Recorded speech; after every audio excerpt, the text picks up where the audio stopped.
As expected, Russia has finally betrayed its partner and ally in the Middle East.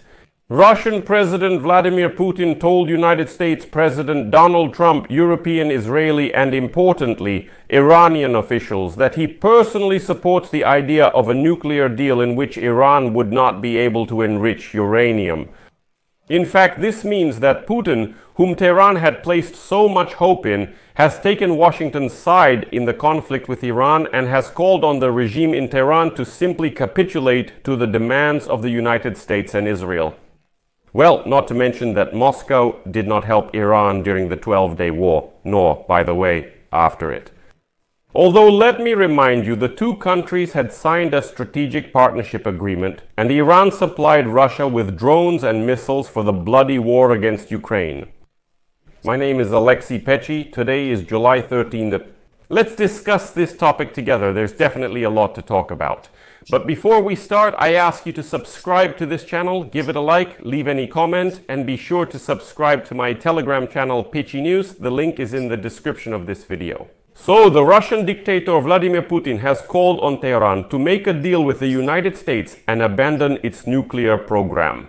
And this is an important turning point, which shows that Putin is desperately trying to maintain at least some influence in the Middle East, even at the cost of betraying his own ally. For many years, Russia has been Iran's main diplomatic supporter on the nuclear issue. And as it turns out, while the Kremlin and all Moscow officials are publicly and loudly defending Iran's right to enrich uranium as part of a future nuclear deal, personally, Putin, like a real rat, privately took a tougher stance after the 12-day war between Israel and Iran. And he's already calling Washington, insisting that, in fact, he's against Iran enriching uranium. Moreover, according to the publication, 3 European officials and 1 Israeli official familiar with the matter say that Moscow convinced the Iranians to agree to so-called zero enrichment. In fact, the Russians told the Iranians that they can't help them in any way, and now they're leaving their partner in the Middle East one-on-one with the United States. Moreover, they're essentially taking the side of the United States on this issue. 2 sources reported that the Russians also informed the Israeli government about Putin's position regarding Iran's uranium enrichment. In other words, Putin is now knocking on the doors of the Israeli government as well, trying to convince Jerusalem that he's not on the same side as Iran. But that's not all. Meanwhile, people like Lavrov and Zakharova are publicly condemning United States strikes on Iran and defending Tehran's right to enrich uranium. Last week, Putin himself had phone calls with United States President Donald Trump and French President Emmanuel Macron, and he was persuading them that he is against Iran's nuclear program, and he is even ready to persuade Ayatollah Ali Khamenei to abandon this idea. In fact, Putin is now begging for at least some place in the future negotiations with Iran on the nuclear deal. It's important to understand that Israeli and American strikes have caused serious damage to Iran's nuclear facilities, but they have not destroyed all of Iran's highly enriched uranium. It's unclear whether any Iranian centrifuges have survived. But Israeli officials say that the enriched uranium at the Isfahan facility remains intact and the Iranians can retrieve it from there. There is also uranium left at the Natanz and Fordo facilities, but it's not so easy to access it anymore. And if the Iranians try to do that, Israel promises new missile strikes on Iran. Trump made it clear that he wants to reach a new nuclear agreement with Iran. And if negotiations take place in the coming week, one of the key United States demands will be for Iran to stop enriching uranium on its own territory. Iran has long insisted that it must retain the ability to enrich uranium as part of any deal. Well, as you know, Iran was still hoping for Russia's support on this issue, but Putin is making it clear that he will simply abandon his partner. And there is still a certain intrigue here, because according to sources, Putin and other Russian officials have already expressed their support to the Iranians several times over the past few weeks, to the zero enrichment agreement.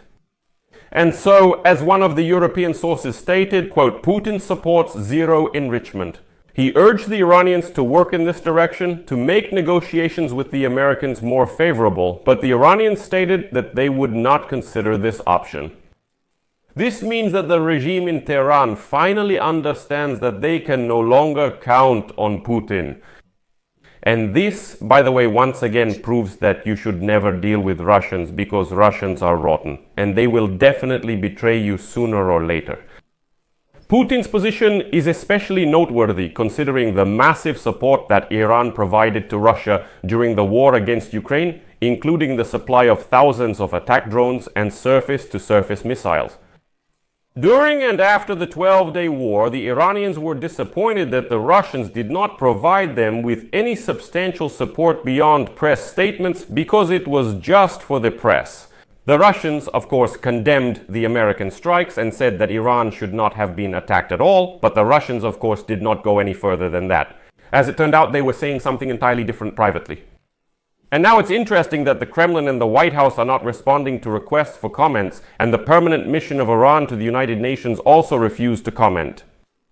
But here the Russians are still trying to cheat. Well, they wouldn't be Russians if they didn't try to fish something out.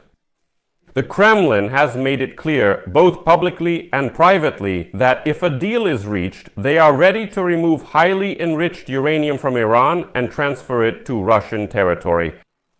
According to sources, Russia has already stated that it will then supply Iran with uranium for nuclear energy with an enrichment level of 3.6% and a small amount, 20% uranium for the research reactor in Tehran and for the production of nuclear isotopes. It is already known that Donald Trump's envoy to the Middle East, Steve Witkoff, discussed with Iran's foreign minister, Abbas Araghchi, the resumption of negotiations on the nuclear program. One of the plans was to meet in Oslo in the coming days, but according to sources, both the Iranians and Witkoff lost interest in this idea. They are now looking for some other place for negotiations. Meanwhile, Putin and his entourage are constantly calling Europeans, Israelis, and Americans, trying to persuade them to accept Vladimir Putin's mediation services. Because otherwise, the Russians will be completely kicked out of the Middle East, and they won't have any influence there at all anymore. That's why Putin is trying to hold on to anything he can, even at the cost of betraying what seemed to be his own ally. But that's just how all Russians are. I'll leave it at that. Share your opinions and conclusions in the comments below this episode. Subscribe to the channel, hit the bell, and don't forget to like.